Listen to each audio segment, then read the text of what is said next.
կարող են կեղծել դեմքը, փոխել հագուստի գույնը նույնիսկ կրկնօրինակել այլ անձի ձայնը կամ արհեստական բանականության կիրառմամբ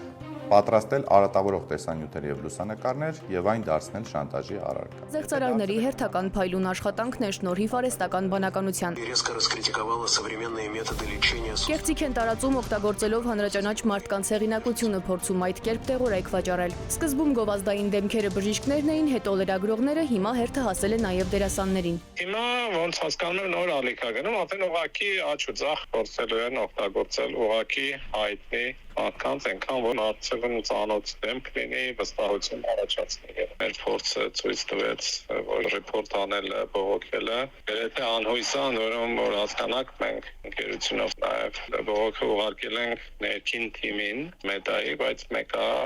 ալիքը կանգնացնել չի լինում։ Մասնագետն ասում է, որ խաբեությամբ զբաղվող խմբերը հիմնականում Ռուսաստանի եւ Ուկրաինայի հետ են կապակցված։ Նաեւ Միքայել Պողոսյանն է օրեր առաջ սոցցանցում գրել, որ Իրանունից տեղորայք են վաճառում։ Դերասանը արհեստական բանականության հնարավորությունները դարի ցավ է որակում։ Նկատում այսպիսով մարդկանց ավելի հեշտ են թիրախավորում։ Առաջի անգամ մի դեղեի ես ռեկլամում իմ 100 տարվա ինտերվյուն Մոսկվայի իրանք վերցրել էին, դրանից հետո սկսեցին ինչ-որ ուրիշ տեղորայք կապված ուրիշ հիվանդությունների բաների հետ, մարդու կարող են վարկաբեկել ոնց ուզենա, դա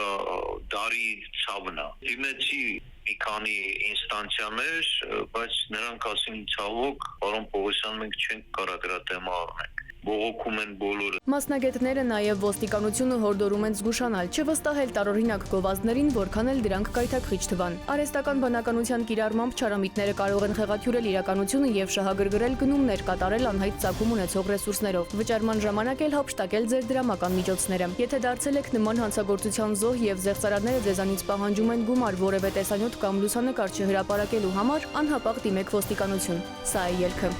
Սիլվի Մուրադյան, ժամը լրատվական։